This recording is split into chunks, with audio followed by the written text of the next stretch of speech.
All right, so when we left off, you were probably calming yourself down after seeing the results that I've been able to achieve in LinkedIn for my profile in search, which has resulted in lots of contacts. As you can see, over 500 plus connections, lots of people that I've connected with on here, lots of questions I've been able to answer, lots of people I've been able to refer to because maybe somebody was outside of the area that I like to work with. Um, I've really been able to connect with a lot of people and help a lot of people and gotten some good business out of it as well. That's what LinkedIn is supposed to be all about. So what we're going to do is look at my profile piece by piece, and I'm going to try and go through this quickly so that we're not wasting much of your time because I know that you want to get right in there and get this stuff set. So we're going to go through my profile chunk by chunk, and then hopefully by the time we're done with this, you will have a good understanding of what you need to do to your own profile. So we're going to start off in the top of the profile here by clicking Edit, where you have your name, your headline, and your location. So I put in my name, Jared Hill. If you're a female and married, you could put in your former or maiden name. Have your display name be your full name, because if you do first name, last initial, if somebody's Google searching, trying to find you or something like that, it's not going to be as easy for them to find you. You are in a world of many, many, many people, and you want to make it as easy as possible. So put in your full name, especially if you have a common name. If my name was John or something like that, I would need my full name just so that people could differentiate me from the next John or whatnot. Now in the headline, you'll notice that my headline is not some catchy tagline that I put in there that was, some funny quip that I came up with a while ago. These are keywords. So you see here I've got website designer, I've got photographer that shows up next, video producer, social media manager, professional husband and father. These are keywords, and that is what I have decided to do other than instead of putting some, kind of fancy tagline. And when you think headline, you're thinking, something catchy, something people will remember. But the fact of the matter is, if they never make it to your profile in the first place, there's nothing for them to remember.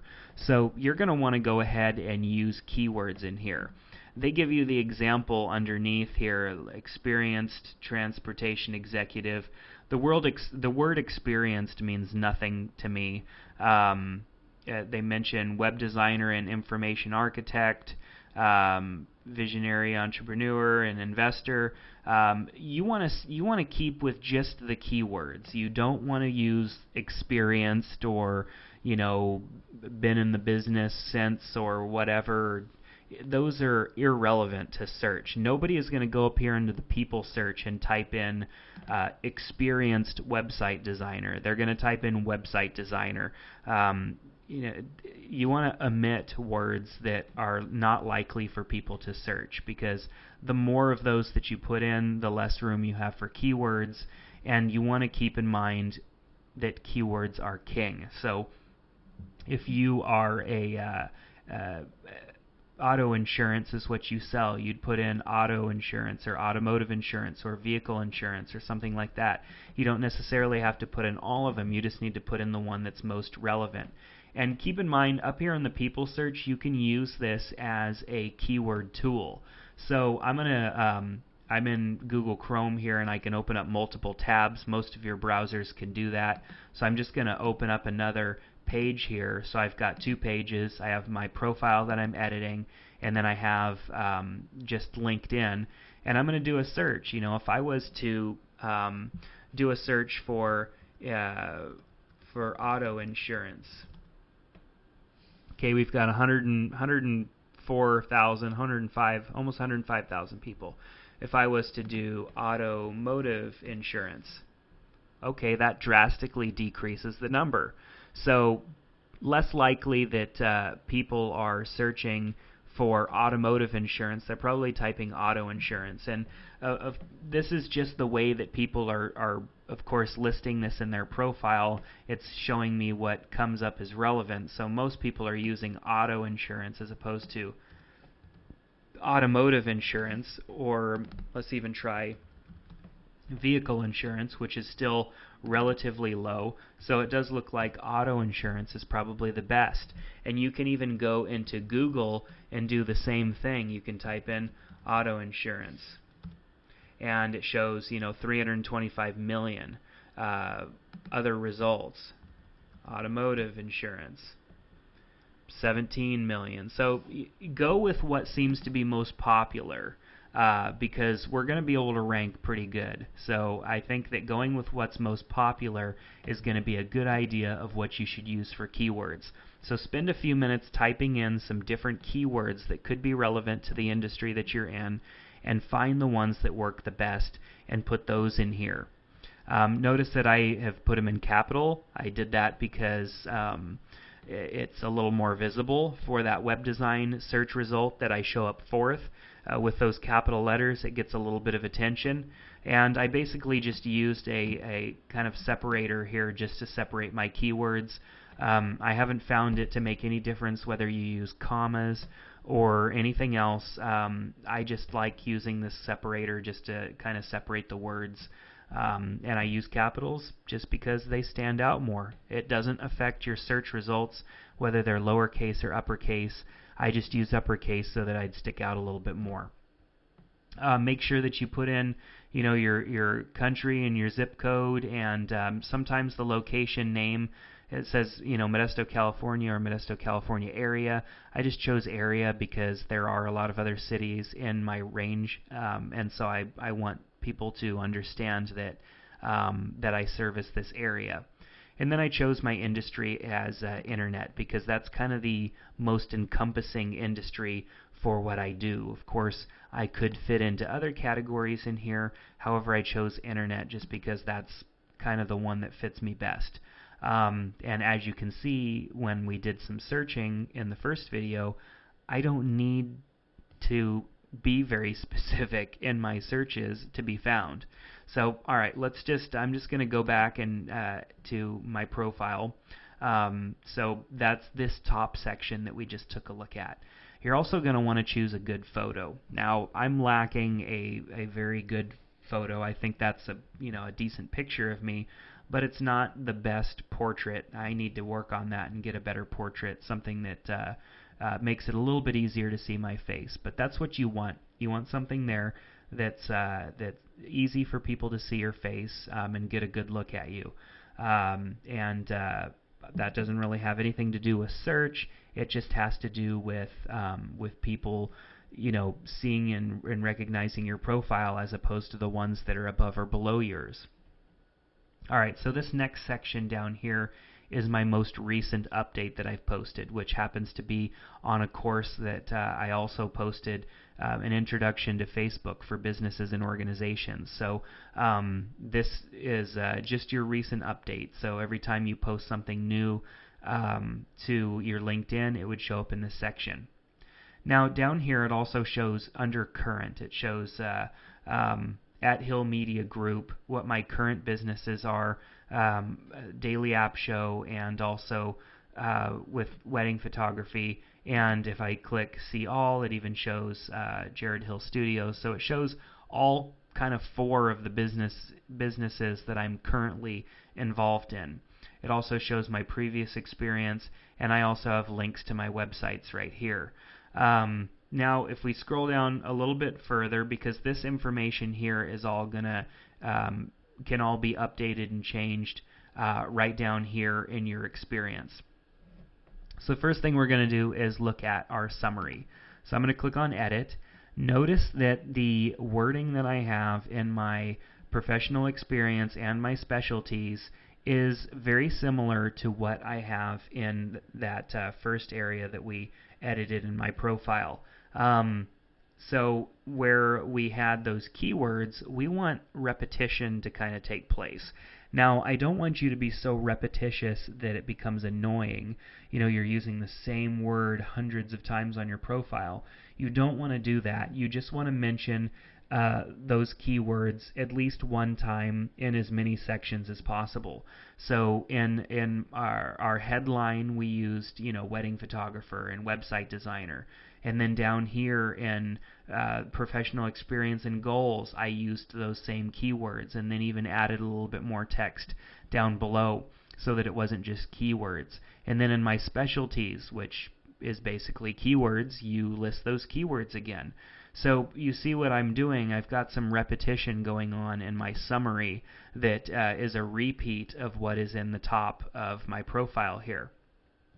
To me, it's not overwhelming or annoying because it shows up here, and then somebody has to scroll down a little bit more before they start to see it again. So it's not too repetitious, I think, for for my liking, and I get annoyed by too much repetition.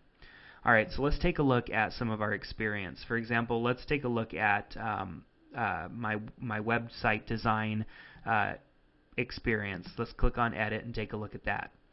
Notice that my title is Small Business Website Designer, so I'm using that website designer keyword again in there. I didn't put owner. I am the owner, but who cares? I'm a small business website designer. The owner should be a given because it's Jared Hill Studios, but that's not important necessarily. I mean, if you're the CEO or the president or whatever, you could put that after here. I could put a dash and then put president or whatever in that position, and that's not going to affect anything. You just need those keywords in there. And then down below in your description, you need some of those keywords in there again as well. And as you can see, I have website designer. I've got that website design mentioned in there too, in case somebody for some reason does a people search by website design.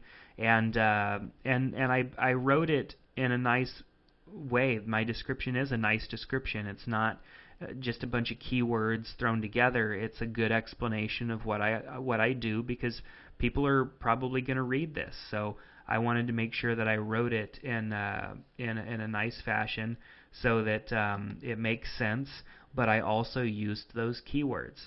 Now with photography, same thing. Let's click on Edit and look at that. Looks like for some reason I need to add in my my photography website address, but I have my industry chosen as photography. I have wedding photographer, wedding videographer, senior portrait photographer. Those are my titles. It's not owner or whatever. It's keywords. And then down in the description also are some keywords built into my description as well. Self-taught wedding photographer and wedding videographer. I mentioned the word wedding in there again just because I wanted those keywords to be complete next to each other. I don't necessarily know if that would make a difference, but I just like to have that in there. It's not annoying to read it that way, and having those keywords in all of those places are obviously helping my ranking substantially. So we'll go ahead and hit update just so that it could save my website address that I added in there. And same goes for my other businesses. You know, my Daily App Show website that I oversee and run, and then also Hill Media Group, which is a recent one that I just added to my profile. These are businesses that are findable, and with all of the keywords and stuff that I've added, people will come across me, they'll find me, they'll see my businesses, and hopefully contact me. As we scroll down, you'll notice that in my skills and expertise, same keywords: wedding photographer, website designer, video production. We've got skills and expertise that are keywords as well. If you have education that you've added in, use keywords in there for that. I don't really have much of an education, so I didn't really add anything in there. But you can add in stuff there. So for example, if I click on Edit, and I go ahead and add additional notes. I could put, website design or whatever. Maybe your degree was in whatever it is, or your fields of study. Use those keywords in there so that there's more repetition. Let's scroll down even further past that. We have our recommendations.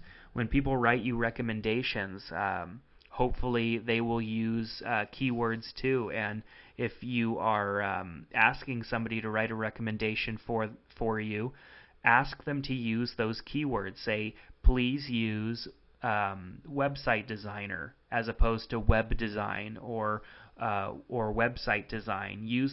Have them use the keywords that you would like them to use. Now, you can't control that all the time, and you don't want to be annoying when it comes to somebody taking their sweet time to write you a review. However, if they're open to writing you a review, just mention, hey, I'd really appreciate it if you somehow used a couple of these terms or keywords in there for me. Let's scroll all the way past my recommendations. Make sure you have your websites listed, any websites. Let's click on edit just so that we can look at those fields. Notice what I've done is I've chosen other, put in website designer, there's a keyword again, and my website, and then wedding photographer, there's the keyword again, and my website. And even in these other sections here, if you can work it in, for example, if there is a group or association or awards that you've won that you can use those keywords in, use those keywords and put them in there. That is what is going to drive us to the top of the search. And you'll notice that there are spots that I'm missing that I don't have something for, like the education and the awards. I haven't filled that out yet either. And I'm still ranking relatively well. So and for multiple things. So imagine yourself being able to rank relatively well for even just one thing. So those are some of the things that I've done. What I want you to do before we go on to the next video is actually go and perform these changes to your own profile. You should be seeing results in search almost instantaneously. When I made changes to my profile for the first time, I started seeing results within minutes. Everything is pretty much real time with LinkedIn. There's no, recrawling of anything because it's all LinkedIn's database, so it typically updates pretty quickly. If you don't see results or good results within, 15-20 minutes, then you probably need to go and kind of rethink your keywords and maybe try something different. Sometimes, especially for industries that have a lot of people on LinkedIn, you may need to rework this a little bit. And in the next video, we're also going to talk about that a little bit, kind of, what happens if you've done all of this and you're not ranking well. How can you make additional changes? So we'll see you in the next video.